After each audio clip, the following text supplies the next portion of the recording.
नमस्कार दोस्तों, कैसे हो आप सब लोग। और हमारी आईसीटी की कुछ चीज़ें बच रही थी। आईसीटी कंप्यूटर की क्लासेस चल रही थी, उसमें आज हम बात कर लेते हैं। कुछ पोर्शन जो बचा कुचा है उसको कंप्लीट कर लेते हैं। देखो, ई कॉमर्स जो है, ई कॉमर्स का अर्थ होता है इलेक्ट्रॉनिक कॉमर्स, यानी कि ये business to business, B to C और सी टू सी, यानी कि कंज्यूमर टू कंज्यूमर।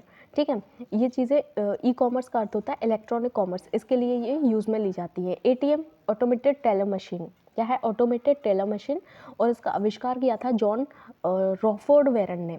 जॉन रॉफोर्ड बैरन ने जॉन जॉन रॉफोर्ड बैरन ने ऑटोमेटेड टेलर मशीन यानी कि एटीएम का आविष्कार किसने किया? जॉन रॉफोर्ड बैरन ने। भारत में इसकी शुरुआत हुई थी 1987 में। 1987 में इसकी शुरुआत हुई थी एटीएम की, और इसकी बैरन ने, जॉन रॉफोर्ड और बैरन ने इसका आविष्कार किया था। जो डिजिटल पेमेंट के बारे में बात करें तो किसी सेवा या उत्पाद की कीमत, देखो, किसी सेवा या उत्पाद की कीमत या भुगतान डिजिटल माध्यम से करना क्या कहलाता है? डिजिटल पेमेंट होता है। रुपे कार्ड, देखो, डेबिट कार्ड का ही एक भारतीय संस्करण है जो कि national payment corporation of India द्वारा बनाया गया है। डेबिट कार्ड का ही एक भारतीय संस्करण है जो कि national payment corporation of India द्वारा बनाया गया है। रुपे डिजिटल भुगतान के अन्य माध्यम जैसे कि यूपीआई, यूनिफाइड पेमेंट इंटरफेस। देखो, यूपीआई का फुल फॉर्म होता है unified payments interface. Unified payments interface, इसका क्या होता है? वीपीआई यानी कि यूपीआई यानी कि unified payments interface. Paytm, Bhim, digital भुगतान के ये क्या है? UPI, Paytm, Bhim. भीम का फुल फॉर्म है Bharat interface for money. Bhim, Bharat interface for money. Google पे, फ़ोन पे, ये सब क्या है? डिजिटल भुगतान के माध्यम होते हैं। इसके अलावा डिजिलॉकर डिजिटल भारत कार्यक्रम की एक पहल है। इसका एक बीटा संस्करण इलेक्ट्रॉनिक्स और सूचना प्रौद्योगिकी विभाग यानी कि DITY, इसका एक बीटा संस्करण इलेक्ट्रॉनिक्स और सूचना प्रौद्योगिकी विभाग होता है। और डिजिलॉकर में क्या है? जो भारत कार्यक्रम की एक पहल है, और इसमें बहुत सारे डॉक्यूमेंट्स वगैरह सारी चीज़ उस पर मिल जाती हैं। विकिपीडिया क्या है? एक निःशुल्क विश्वकोश है। विकिपीडिया निःशुल्क विश्वकोश है, और इसकी 2001 में शुरुआत हुई थी। विकिपीडिया की सोशल नेटवर्किंग के बारे में बात करें तो फेसबुक, व्हाट्सएप, ट्विटर, इंस्टाग्राम। ठीक है, यूट्यूब के बारे में बात करें तो 2005 में इसकी शुरुआत हुई थी। यूट्यूब जो वाईटी है उसकी शुरुआत हुई थी 2005 में। 2006 में से गूगल ने अधिग्रहण कर लिया था। 2006 में से अधिग्रहित कर लिया था गूगल ने। और यूट्यूब वेबसाइट का नेम है ब्रॉडकास्ट योरसेल्फ। यूट्यूब वेबसाइट का जो नेम है वो है ब्रॉडकास्ट योरसेल्फ। इंस्टाग्राम के बारे में बात करें तो फोटो शेयरिंग एवं सोशल नेटवर्किंग सेवा होती है इंस्टाग्राम। फोटो शेयरिंग कर सकते हैं, सोशल नेटवर्किंग सेवा है एक तरह से इंस्टाग्राम। फेसबुक के बारे में बात करें तो मुख्य फीचर हैं स्टेटस अपडेट, फोटो टैगिंग तथा शेयरिंग। और मुख्यालय है मोनोपार्क कैलिफोर्निया में है। इसका मुख्यालय है मोनोपार्क कैलिफोर्निया में। ठीक है, मुख्य फीचर है status update, photo tagging. Twitter के बारे में बात करें तो उसका पूरा नाम है typing what I am thinking. Twitter का पूरा नाम होता है typing what I am thinking that's everyone's reading. typing what I'm thinking that everyone's reading। typing what I'm thinking that everyone's reading। इसकी स्थापना हुई थी 2006 में। ट्विटर की स्थापना हुई थी 2006 में हुई थी, क्योंकि 2005 में यूट्यूब आया, उसके बाद ट्विटर आ गया एक साल बाद 2006 में। और इसका जो पूरा नाम है typing what I am thinking that's everyone's reading Twitter. Typing what I am thinking that's everyone's reading, Twitter का फुल फॉर्म होता है ये। राजस्थान संपर्क के बारे में बात करें तो 2014 में शुरू हुआ था राजस्थान संपर्क। और सामान्य लोगों की शिकायत निवारण के लिए इसकी शुरुआत हुई थी 2014 में। सीएम हेल्पलाइन था 181। शिकायत निवारण हेतु शुरू किया गया था। सीएम हेल्पलाइन नंबर था 181। ई मित्र के बारे में बात करें तो पीपीपी यानी कि पब्लिक प्राइवेट पार्टनरशिप मॉडल पर प्रयोग कर शुरू हुई इसकी पीपीपी यानी कि पब्लिक प्राइवेट पार्टनरशिप मॉडल का प्रयोग का शुरू हुई, स्थापना हुई 2004 में। प्रत्येक ई मित्र की एक यूनिक कियोस्क आईडी होती है। प्रत्येक ई मित्र की एक यूनिक क्या होती है? कियोस्क आईडी होती है। सीएससी पूर्ण रूप है कॉमन सर्विस सेंटर। पूर्ण रूप में क्या होता है इसका? कॉमन सर्विस सेंटर है। एसएसओ यानी कि सिंगल साइन ऑन सेवा है। G2G और G2G और G2C। भामाशाह योजना के बारे में बात करें तो 15 अगस्त 2014 को शुरू हुई थी ये भामाशाह योजना, और इसका उद्देश्य था प्रत्येक लाभार्थी के खाते में सीधा लाभ हस्तांतरण यानी कि DBT, direct benefit transfer. DBT का फुल फॉर्म होता है डायरेक्ट बेनिफिट ट्रांसफर। प्रत्येक लाभार्थी के खाते में सीधा लाभ हस्तांतरण करना, ठीक है। ये भामाशाह योजना 2020 तक ही मान्य हुई। ये भामाशाह योजना 2014 में शुरुआत हुई, 2020 तक ही मान्य थी। इसके पश्चात जन आधार कार्ड यानी कि 1 अप्रैल 2020 से शुरू हो गए थे क्या? जन आधार कार्ड स्टार्ट हो गए थे 1 अप्रैल 2020 से। जन आधार कार्ड 10 अंकों का पंजीयन 10 अंकों का पंजीयन होता है, 10 अंकों का, ठीक है। जन आधार कार्ड। राजधरा के बारे में बात करते हैं। राजस्थान की भौगोलिक सूचना प्रणाली व्यवस्था जो कि GIS यानी कि ज्योग्राफिकल इंफॉर्मेशन सर्विस का भाग है। राजस्थान की भौगोलिक सूचना प्रणाली व्यवस्था जो कि GIS यानी कि geographical information service, GIS geographical information service का एक भाग होती है राजधरा। नोट देखें तो राजस्थान विधानसभा देश की पहली हाईटेक और पूर्णतः कंप्यूटरीकृत विधानसभा है। देखो, राजस्थान की विधानसभा देश की पहली हाईटेक और पूर्णतः कंप्यूटराइज्ड विधानसभा है राजस्थान की, ठीक है। राजस्थान में इंटरनेट से जुड़ने वाली जो ग्राम पंचायत है वो है ग्राम पंचायत कौन सी है? नायला। राजस्थान अपने नागरिकों को हिंदी ईमेल की सुविधा उपलब्ध कराने वाला पहला राज्य है। हिंदी ईमेल की सुविधा भी उपलब्ध करवाने वाला राजस्थान ही पहला राज्य है। RSCID का फुल फॉर्म होता है Rajasthan state certificate in information technology. Rajasthan state certificate in information and technology. PNR होता है पैसेंजर नेम रिकॉर्ड। PNR का फुल फॉर्म होता है पैसेंजर नेम रिकॉर्ड। अब हम बात कर लेते हैं ईमेल के बारे में, यानी कि इलेक्ट्रॉनिक मेल। ईमेल यानी कि इलेक्ट्रॉनिक मेल। जनक है रे टॉमलिंसन इसके जनक होते हैं ईमेल के जो जनक हैं वो है रे टॉमलिंसन। इलेक्ट्रॉनिक मेल होता है ये, क्या होता है?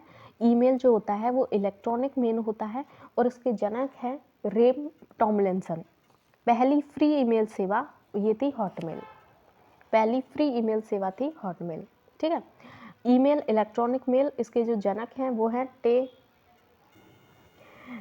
रे टॉमलिंसन। पहली फ्री ईमेल सेवा थी हॉटमेल। हॉटमेल क्या थी? पहली फ्री ईमेल सेवा थी, और रे टॉमलिंसन ने ईमेल इलेक्ट्रॉनिक मेल है उसका उसके जनक हैं। The world of computer @gmail.com। जैसे ये क्या है? द वर्ल्ड ऑफ कंप्यूटर, ये यूज़र नेम है। @gmail.com ये डोमेन नेम है। यूज़र नेम और डोमेन नेम दो चीज़ें होती हैं इसमें। The world of computer @gmail.com यानी कि द वर्ल्ड ऑफ कंप्यूटर क्या है? ये है यूज़र नेम, और @gmail.com है डोमेन नेम। वाईमैक्स के बारे में बात करें तो लंबी दूरी के बेहतर सहायता की संचार उपलब्ध करवाने की व्यवस्था होती है वाईमैक्स क्या है? लंबी दूरी के बेहतर सहायता की संचार उपलब्ध करवाने की ये व्यवस्था होती है वाईमैक्स। लंबी दूरी के अगर संचार करवाने हैं तो वाईमैक्स यूज़ में लेते हैं। क्या ये उसमें लेते हैं? वाईमैक्स। और पिंग क्या है? PING ये एप्लीकेशन है एक, क्या है? एप्लीकेशन है जिसे पता लगाने के लिए प्रयोग किया जाता है, जैसे होस्ट ऑनलाइन उपलब्ध है या नहीं है, पता लगाने के लिए प्रयोग किया जाता है। एप्लीकेशन है ये एक पिंग एप्लीकेशन है, होस्ट ऑनलाइन उपलब्ध है या नहीं है उसका पता लगाया जाता है। सर्फिंग क्या होती है? इंटरनेट को पसंदीदा वेबसाइट को खोजना सर्फिंग कहलाता है। इंटरनेट को पसंदीदा जो वेबसाइट होती है उसको खोजना क्या कहलाता है? सर्फिंग कहलाता है, सर्फिंग। फायरवॉल क्या है? एक नेटवर्क सिक्योरिटी सिस्टम है फायरवॉल, और जो कि नेटवर्क की सुरक्षा हेतु प्रयुक्त होता है। नेटवर्क जो होता है उसकी सुरक्षा हेतु प्रयुक्त होता है फायरवॉल। क्या होता है? फायरवॉल एक नेटवर्क सिक्योरिटी सिस्टम है जो कि नेटवर्क की सुरक्षा हेतु प्रयुक्त होता है, फायरवॉल। ब्लॉगिंग के बारे में बात करें तो एक तरह की फ्री सर्विस जो कि वेबसाइट का ही कार्य करती है। इस पर आप अपने विचार एवं अनुभव शेयर कर सकते हैं। ब्लॉगिंग क्या है? एक तरह की फ्री सर्विस है। ब्लॉगिंग एक तरह की फ्री सर्विस जो कि वेबसाइट का ही कार्य करती है, और इस पर आप अपने विचार एवं अनुभव क्या होते हैं शेयर कर सकते हैं, ब्लॉगिंग कहलाती है। Virus, vital information resources under siege, vital information resources under siege virus है। Vital information resources under siege, ये एक सॉफ्टवेयर प्रोग्राम होता है। क्या है? सॉफ्टवेयर प्रोग्राम होता है, डेटा फाइल प्रोग्राम आदि को नष्ट कर देता है। सॉफ्टवेयर प्रोग्राम है और डेटा फाइल प्रोग्राम आदि को क्या कर देता है? ये नष्ट कर देता है। Klez, Code Red, Red L Blaster, Creeper, Nimda, ये क्या है? ये वायरस है। Klez, Code Red LPF, Blaster, Creeper, Nimda, ये क्या है? ये वायरस है। Vital information resource under siege इसका फुल फॉर्म होता है। सॉफ्टवेयर प्रोग्राम होते हैं, डेटा फाइल प्रोग्राम आदि को ये नष्ट कर देते हैं, वायरस। वायरस के प्रकारों के बारे में बात करें तो एक तो होता है boot sector virus. Boot sector virus एक होता है मैक्रो वायरस। मैक्रो वायरस जो होता है वो MS ऑफिस की फाइल को हानि करता है। MS ऑफिस जो होता है उसकी फाइल को हानि करता है मैक्रो वायरस। मालवेयर और स्पाईवेयर, मालवेयर क्या होते हैं? सॉफ्टवेयर होते हैं जो कि कंप्यूटर सिस्टम को बाधित करते हैं। मालवेयर जो होते हैं वो क्या होते हैं? मालवेयर जो होते हैं वो सॉफ्टवेयर होते हैं। क्या होते हैं? पहली बात तो ये सॉफ्टवेयर होते हैं जो कि कंप्यूटर सिस्टम को क्या करते हैं? बाधित कर देते हैं और अक्षम करने के लिए नियंत्रित किया गया। ठीक है, कंप्यूटर सिस्टम को ये बाधित कर देते हैं। ठीक है, और स्पाईवेयर क्या होते हैं? यूज़र को बिना अनुमति के ही कंप्यूटर सिस्टम में इंस्टॉल हो जाता है। ये जो होता है स्पाईवेयर, यानी कि स्पाईवेयर क्या करते हैं? मालवेयर और स्पाईवेयर ये क्या है? वायरस के ही प्रकार हैं। और स्पाईवेयर क्या है? यूज़र के बिना अनुमति के ही कंप्यूटर सिस्टम में इंस्टॉल हो जाते हैं और गुप्त रूप से जो कंप्यूटर की जो सभी सूचनाएं होती हैं वो कंप्यूटर सिस्टम पर शेयर करता है। ये गुप्त रूप से ये सभी सूचनाओं को अन्य कंप्यूटर पर क्या शेयर कर देता है? स्पाईवेयर, चोरी चुपके से। ठीक है, अब सूचना प्रौद्योगिकी अधिनियम 2000 एवं डिजिटलाइजेशन के बारे में बात करें। सूचना प्रौद्योगिकी की अधिनियम 2000 एवं डिजिटलाइजेशन के बारे में बात करें तो सूचना प्रौद्योगिकी का जो अर्थ होता है सूचना का एकत्रीकरण, भंडारण, प्रोसेसिंग, प्रसार और प्रयोग।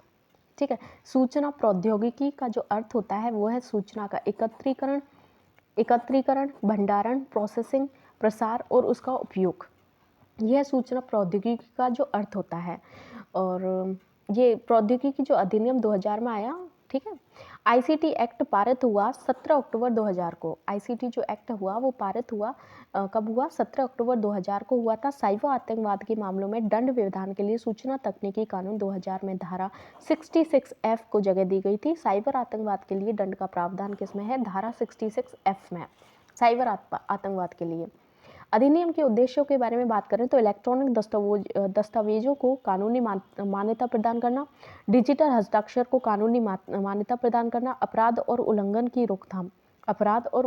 रोकथाम है। साइबर अपराधों के लिए न्याय व्यवस्था लागू करना, साइबर जो अपराध हैं उसके लिए न्याय व्यवस्था लागू करना।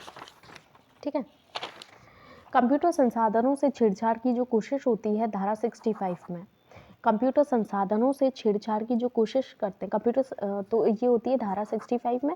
कंप्यूटर में संग्रहित डेटा के साथ छेड़छाड़, कंप्यूटर में जो स्टोर्ड डेटा होता है उसके साथ छेड़छाड़ है और उसे हैक करने की कोशिश की गई है तो ये होती है धारा 66 में। कौन सी धारा है? धारा 66।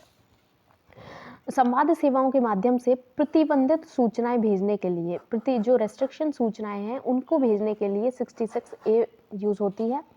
धारा कौन सी होती है? 66A। इलेक्ट्रॉनिक गैजेट्स से अगर चोरी हुई है तो 66B और पहचान चोरी हुई है तो 66C, यानी कि चोरी के लिए 66B और C, साइबर आतंकवाद के लिए 66D।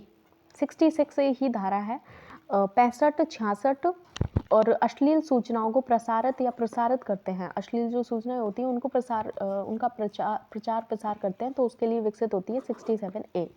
फर्जी डिजिटल हस्ताक्षर का प्रकाशन होता है तो धारा होती है 73। डेटा व आंकड़ों को गलत तरीके से पेश करना, इसके लिए धारा होती है 71।